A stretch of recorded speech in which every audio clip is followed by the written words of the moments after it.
Arun XLO Ziva, an elite active retirement community in Mahabalipuram, Chennai. For apartments and luxury villas, call 7288 7288. சூழல்களின் காரணமாக அவர் தோற்றுவிட்டார் என்று சொன்னால் அது கருணையோடு கவனிக்கப்பட வேண்டும்.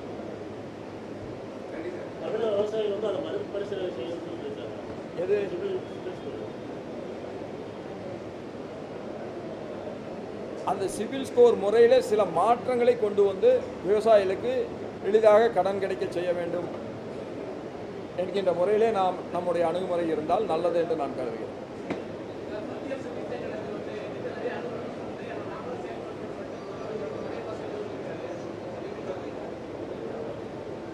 மாநில அரசும் நலத்திட்டங்களும் அமல்படுத்தப்பட வேண்டும். மத்திய அரசினுடைய நலத்திட்டங்களும் முறையாக அமல்படுத்த வேண்டும். அரசு திட்டங்களை தீட்டுவதே மக்களினுடைய நலனுக்காக மட்டும்தான். அது முறையாக சேருகின்ற விதமாக அரசுகள் செயல்படுகின்ற பொழுது மக்கள் மிகப்பெரிய பயனை அடைவார்கள். அந்த வகையிலே தான் இருக்க வேண்டுமே தவிர ஏதோ இது மத்திய அரசு திட்டம் அதனால் ஒதுக்கப்பட வேண்டும் என்பதோ அல்லது மாநில அரசின் திட்டம் அதற்காக தேவைக்கேற்ற முக்கியத்துவம் தரப்பட வேண்டும் என்பதோ சரியான அணுகுமுறை இல்லை. ஒரு திட்டம் என்று சொன்னால் அந்த திட்டத்தினுடைய பயன்கள் ஏழை எளிய மக்களை சென்றடைய வேண்டும்.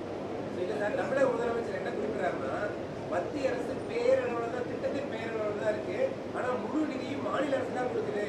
பெயரளவில் தான் அது மத்திய அரசு திட்டமாக இருந்தாலும் மாநில அரசு தான் செயல்படுது, மத்திய அரசு நிதி ஒதுக்கிறது எதுவும் பண்ணுறதுன்னு அவர் குற்றச்சாட்டு. அது ஒரு வெள்ளை அறிக்கை தர வேண்டியது தானே. எப்போதுமே மொத்தமாகத்தான் தமிழக முதல்வர் சொல்லுகிறார். நான் சொல்கிறேன், இந்த திட்டத்துக்கு எங்களுக்கு இந்த நிதி வரவில்லை. அது அந்த உரிமை உங்களுக்கு எப்பொழுது வருகிறது என்றால் எந்தெந்த திட்டங்களுக்கு வந்த நிதி மத்திய அரசிடமிருந்து வந்தது, அதை எப்படியெல்லாம் மாநிலத்தினுடைய நலனுக்கு உகந்ததாக அமைந்தது என்பதையும் சொல்லிவிட்டு இந்தந்த திட்டங்களிலெல்லாம் நீங்கள் தரவில்லை, அதனால் தமிழகம் பாதிக்கப்படுகிறது என்று தன்னுடைய உரிமையை நிலைநாட்ட முற்பட்டால் நம்முடைய தமிழகத்தினுடைய முதல்வர் கேட்கின்ற அனைத்தும் மத்திய அரசிலிருந்து எளிதாக கிடைக்கும் என்று நான் கருதுகிறேன். மத்திய மாநில அரசு மோதல்னால ரொம்ப பிற்படுத்தப்பட்ட ஒடுக்கப்பட்ட மக்கள் குழந்தைகள்லாம் படிக்கக்கூடிய இது வந்து பாதிக்கப்பட்டிருக்கு அப்படின்னு ரொம்ப இது பண்ணுறாங்க. இது வந்து இவங்க 2 பேரும் மோதல்னால இவங்க பாதிக்கப்படுறது எப்படி பார்க்குறீங்க? அதை நிதி ஒதுக்கினா நல்லா இருக்கும் எதிர்பார்க்குறாங்க. என்னை பொறுத்தளவில் ஒரு திட்டத்திற்கு நிதி ஒதுக்கப்படுகிறது. திட்டமே வேண்டாம் என்று நீங்கள் சொல்லிய பிறகு அந்த நிதி வேண்டும் என்று கேட்பது நியாயமானதாக இருக்காது. நீங்கள் திட்டத்தை எடுத்துக்கொள்ள வேண்டும். ஒரு மாநில அரசு எத்தனையோ திட்டங்களை மாவட்டங்களுக்கு ஒதுக்குறது. ஒரு மாவட்ட கலெக்டர் எங்கள் மாவட்டத்துக்கு இந்த திட்டமே வேண்டாம் என்று சொன்னால் மாநில அரசு நிதி தருமா?